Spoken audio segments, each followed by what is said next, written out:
Bienvenue dans la cour des condamnés. Dans cette vidéo, nous allons vous présenter des couples américains qui ont commis des crimes atroces et leurs réactions en entendant leur sentence. Jeremy et Christine Moody, un couple marié, entretenait des croyances néo-nazies, profondément ancrées dans une haine envers certains groupes de personnes.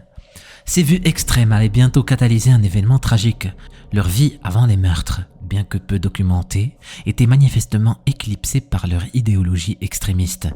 Les Moody's ont ciblé Charles Parker et son épouse, Gretchen, des victimes qu'ils ne connaissaient pas personnellement. Leur décision de cibler Charles découlait de son inscription sur un registre de délinquants. Dans une interprétation tordue de la volonté divine, les Moody's, croyant avoir été choisis pour éradiquer les délinquants, ont commis quelque chose d'atroce. Cette croyance les a conduits à assassiner brutalement les Parker.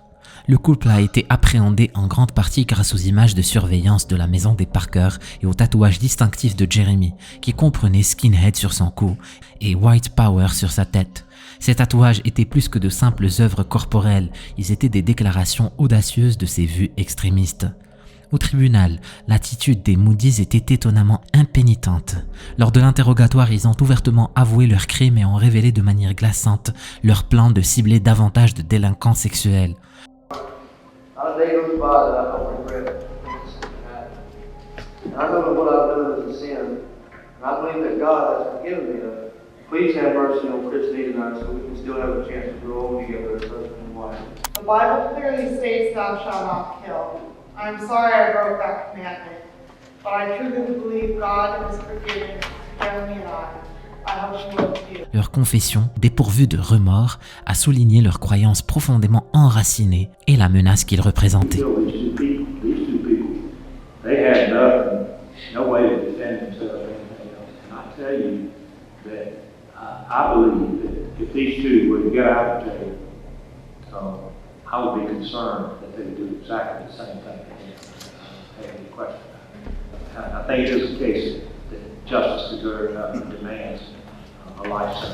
Le juge Lee Alford a été chargé de la difficile décision de condamner les Moody's.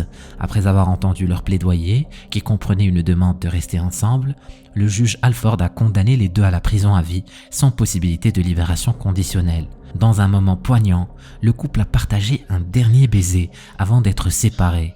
Un geste qui semblait momentanément éclipser leur absence antérieure de remords.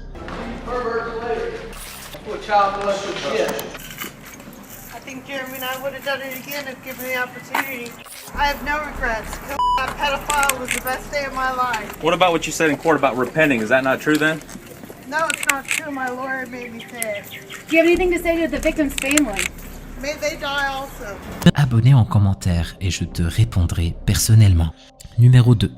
Larissa Rodriguez, mère d'un enfant de 5 ans ayant des besoins spéciaux nommé Jordan et son petit ami Christopher Rodriguez se sont retrouvés devant la juge Nancy Margaret Russo pour un crime choquant.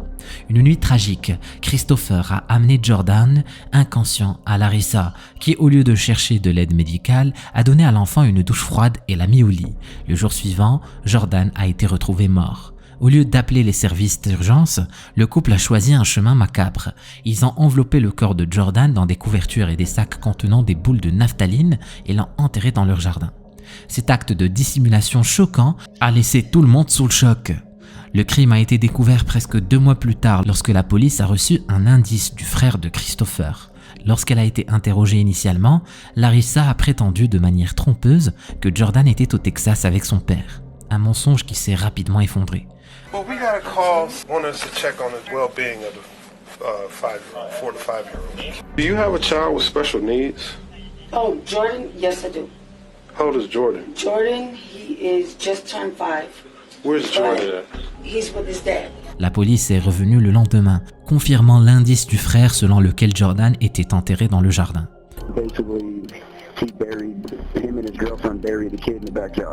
Lors de leur condamnation, l'attitude du couple était loin d'être empreinte de remords. Ajoutant à la nature bouleversante de l'affaire, ils ont conclu un accord de plaidoyer entraînant l'abandon des accusations de meurtre. En échange, ils ont plaidé coupables d'homicide involontaire, d'agression avec lésions corporelles, de mise en danger d'enfants et d'abus de cadavres. The court imposed a sentence as follows. Counts 1, 2, and 3 to be served consecutive to each other. and concurrent to the sentence imposed in count 5 for a total sentence of 25 years. Dans un moment significatif au tribunal, la juge Russo a rejeté la peine recommandée de 20 à 25 ans proposée à la fois par l'accusation et la défense. Elle a jugé cette punition insuffisante au regard de la gravité de leur crime. What we do every day is so hard for dealing with the horrors that are brought before us. And Mr. Rodriguez, this is a horror. I know as a judge I'm not supposed to show emotion. And in 22 years I never have. This is one of the worst things I've ever seen in my life. You and Larissa, I look at friends and family and people who are desperate to have children and want to have families, and you two have babies with no consideration. You just keep having them, disregarding the value of their life, disregarding their purpose in life, like they're less than an object. I will not accept the recommendation. Larissa Rodriguez a été condamnée à 25 ans de prison, tandis que Christopher a été condamné à 28 ans. You had every opportunity at so many points to make a difference, to get help, to stop beating somebody, to call the police, to ask for help, to try to take him to the hospital. I have to imagine that at some point you got on the internet and said, how do I bury a body? Because this is unbelievable. Le maximum disponible dans le cadre de l'accord de plaidoyer. Christopher a fait appel de la décision, mais elle a été rejetée. Le couple purge actuellement leur peine dans des prisons distinctes de l'Ohio. Leur cas est un rappel sévère des conséquences tragiques de la négligence envers les enfants et de la réponse rigoureuse du système judiciaire à de tels actes ignobles. Sentence follows a total sentence of 28 years. L'affaire impliquant Madame Yang, Monsieur Wang et la mère de Monsieur Wang dans un tribunal du site de la Chine est un exemple frappant de la manière dont les conflits personnels et les litiges juridiques peuvent s'entremêler, conduisant à des issues dramatiques et regrettables. Madame Yang et Monsieur Wang étaient en cours de divorce, ce qui les a amenés à un combat juridique impliquant la mère de Monsieur Wang. L'élément central du litige était une somme d'argent prêtée par la mère de Monsieur Wang au couple pour leur mariage. Avec la dissolution du mariage, le remboursement de ce prêt est devenu un sujet de discorde. Lors de l'audience, les tensions ont rapidement monté. Madame Yang et sa future ex-belle-mère se sont engagés dans une dispute animée. Monsieur Wang était mécontent de la manière dont Madame Yang parlait à sa mère, et il l'a fait savoir, ce qui a encore intensifié la situation. La dispute verbale a pris une tournure dramatique lorsqu'elle a dégénéré en une altercation physique. Dans le chaos, Madame Yang, emportée par la colère, a frappé sa belle-mère à la tête. Cet acte de violence a exacerbé la colère de Monsieur Wang, qui a ensuite riposté contre Madame Yang. L'unique responsable du tribunal s'est retrouvé confronté à une tâche difficile pour tenter de maintenir l'ordre et de séparer le trio. Il est parvenu à maîtriser Monsieur Wang, mais l'échange violent entre Madame Yang et sa belle-mère a continué. Finalement, l'arrivée des policiers a aidé à mettre fin à la bagarre et à ramener le calme au tribunal. Le rire exaspéré du responsable du tribunal reflétait la nature inattendue et dramatique des événements. La mère et le fils ont été placés en garde à vue et accusés d'agression. Monsieur Wang a reçu une peine de détention de 15 jours pour son implication dans l'altercation, tandis que sa mère a été condamnée à 5 jours. Passons à l'affaire de Dia Millerberg, 41 ans, et habite au Utah, à Ogden City. Pour comprendre ce qui s'est passé du début jusqu'à la fin, il faudra remonter à plus de 3 ans. À ce moment, Dia, son mari et leur babysitter de 16 ans nommé Alexis Rasmussen étaient en train de fumer de la marijuana, de s'injecter de la méthamphétamine et pratiquer des rapports sexuels entre eux. Eric Millerberg a injecté à Alexis un mélange mortel de substances illicites, menant à une overdose tragique. Cet incident marquait la 3e fois qu'Eric lui avait administré de telles substances, mais cette fois-ci avec des conséquences fatales. Craignant des répercussions légales lourdes en raison de son casier judiciaire, Eric, avec l'aide de Dia, a pris la décision choquante de dissimuler le crime. Ils ont transporté le corps sans vie d'Alexis dans un endroit isolé et l'ont enterré dans une tombe peu profonde. Alexis est resté disparu pendant plus d'1 mois, son sort enveloppé de mystère. L'affaire a pris un tournant significatif lorsqu'un informateur confidentiel a fourni un indice à la police. Cette information a conduit à la découverte du corps d'Alexis et au démêlement de la vérité choquante derrière l'implication des Millerberg dans sa mort. Pendant les procédures judiciaires, Dia Millerberg a conclu un accord avec l'accusation. En échange d'une peine réduite, elle a accepté de témoigner contre son mari au tribunal.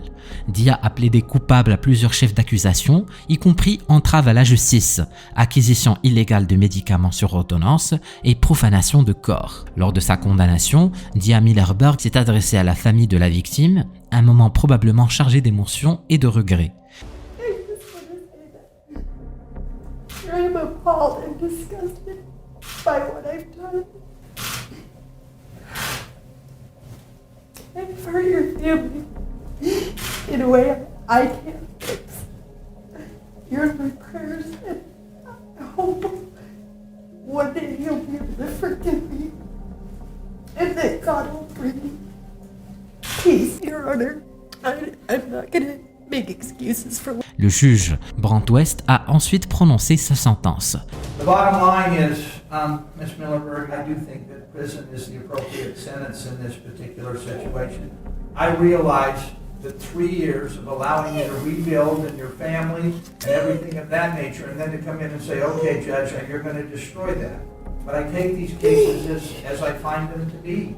I didn't have any control that it took 3 years to bring this to trial. It's going to be the order and sentence of the court that you're to serve 3 indeterminate terms in the Utah State Prison of 0 to 5 years. I will recommend that they run. Dia Millerberg a été condamné à 4 ans et 2 mois de prison. Entre-temps, Eric a fait face à une sentence plus sévère, recevant 6 ans de prison. L'affaire de Cyrus Matthews, impliqué dans un accident au volant, est une saga judiciaire qui a pris une tournure extraordinaire, dramatique et dangereuse. Cyrus Matthews était au tribunal pour des accusations de délit liés à un accident. Ce qui semblait être un cas relativement mineur a rapidement dégénéré en une série d'événements choquants. Initialement, Matthew a tenté de raisonner avec le juge pour éviter la prison.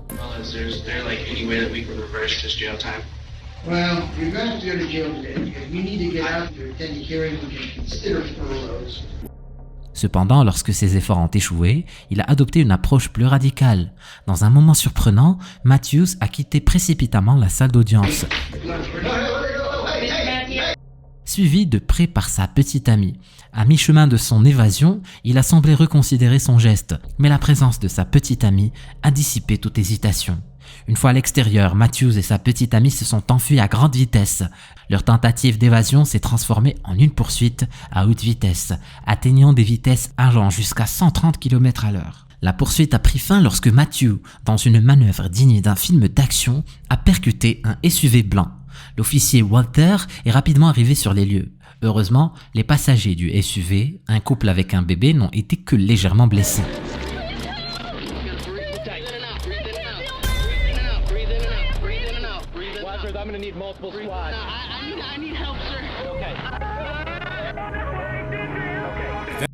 Dans le chaos qui a suivi, les forces de l'ordre de Wadsworth ont extrait Matthews et sa petite amie de la voiture accidentée et les ont emmenés à l'hôpital. Matthews a été inculpé d'agression félonieuse aggravée pour avoir blessé sa petite amie et les occupants de l'autre voiture et a été condamné à 425 jours de prison.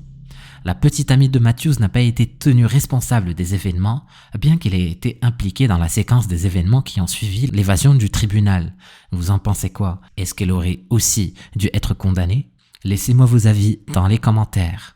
Ce que ces policiers ont fait est juste insane. Clique sur la vidéo pour en savoir plus. Vas-y, clique.